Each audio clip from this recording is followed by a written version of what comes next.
right? And have an understanding of the Quran. The Quran wants an understanding, and alhamdulillah, people are sincere. They want to learn. And this is what we have seen in our jama'ah, in our gathering.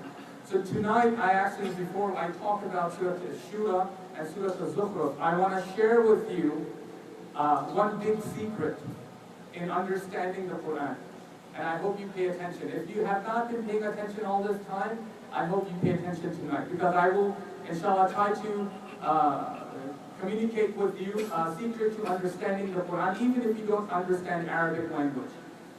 If you have followed along all this time as to what we're talking about, the Makki surahs and Madani surahs, and how there are three concepts or three essence or three elements in the Quran that are often talked about. What are these three elements?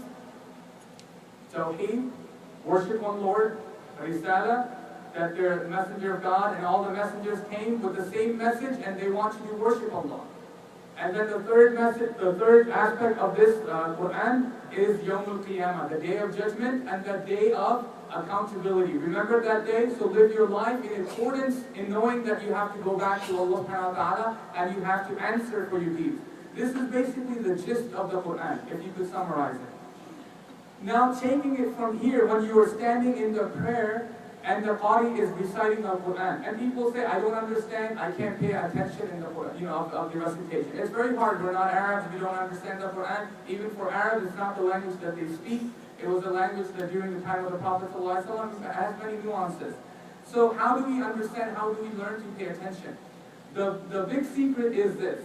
When you hear the word Allah being mentioned, when you hear He's Ghafurur Rahim, when you hear that He's Sami'un Alim, when you hear that He's Ar-Rahman Ar-Rahim, when you hear about Allah, or any of the names of Allah, or when you hear that, La ilaha illallah, the Quran, the recitation at that time when the body is reciting, he is talking about Tawheed. Allah subhanahu wa ta'ala is talking to you about Tawheed, oneness of Allah subhanahu wa ta'ala.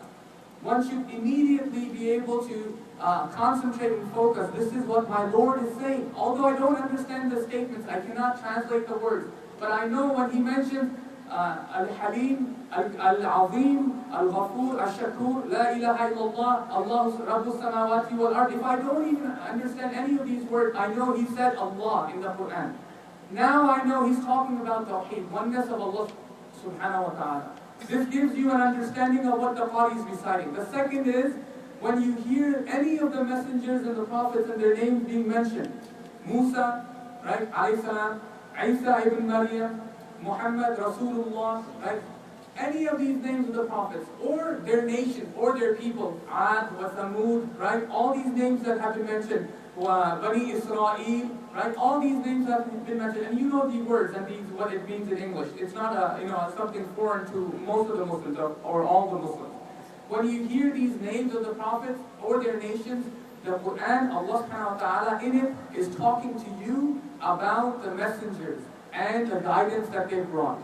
And the immediate courses that one should pay attention to what the messengers have brought, and their stories are there, so you follow in the path of the messengers and the Prophet Muhammad sallallahu alaihi wasallam. So pay attention to the message. And this is the gist of why these names have been mentioned over and over and over and again. So we could understand when we hear, for example, Ismaila wa Ibrahima. What's the lesson? The messengership is being talked about. Risala is being talked about. How they came with the guidance and their stories are being talked about. So we live our lives in accordance with their work, in accordance with their message. And then the last aspect, the third of the elements of the Quran that clearly covers most of the Quran is the aspect of azab, punishment, and reward, right? So the reward would be there, and it mentions that Allah subhanahu wa ta'ala, وَلَهُمْ عَذَابٌ أَلِيمٌ. If you don't understand any of these words, and it's only you understand azab, وَلَهُمْ عَذَابٌ أَلِيمٌ, for these people they will have chastising punishment, but you don't understand any of these words except azab. Or لَهُمْ جَنَّاتٌ تَجْرِي مِنْ تَحْتِهَا الْأَنْهَارُ خَالِدِينَ فِيهَا أَبَدًا. You don't understand anything except Jannat, right? Jannah, plural of Jannah. You understand that at that time, Allah subhanahu wa ta'ala is talking about the hereafter, the third aspect that we are accountable to when we go back, and He's either promising us a reward in the hereafter, or He's warning us about a punishment. So when we hear about these words, we should be in this gear to understand that, yes, I know what the Qari is reciting. Although I may not understand the exact translation of it, but I do understand what Allah is talking to me about this message. And this is not rocket science. Allah subhanahu wa ta'ala says that He has made Quran easy for you. So are there any who would accept this recitation and understand and put it into work, inshallah? So this is the message. I will cover Surah Ash-Shura and Az-Zukhruf and other surahs later on, inshallah. But this is something that I wanted to share with you so you could pay attention in the recitation. So from here, just to summarize again, the basics of it is 3 elements. And there are other things that Quran talks about. But when the Qari is reciting and he's mentioning the name of Allah, or the 99 names, Asma'ul Husna, you know Tawheed is being talked about. When you hear about the stories of the prophets, or any of the names of the prophets, or their people, or these bad guys, Fir'aun, Haman, Qarun, Abu Lahab, you know that the messengers, or the messenger, Muhammad sallallahu alaihi wasallam, is being talked about, and is being discussed.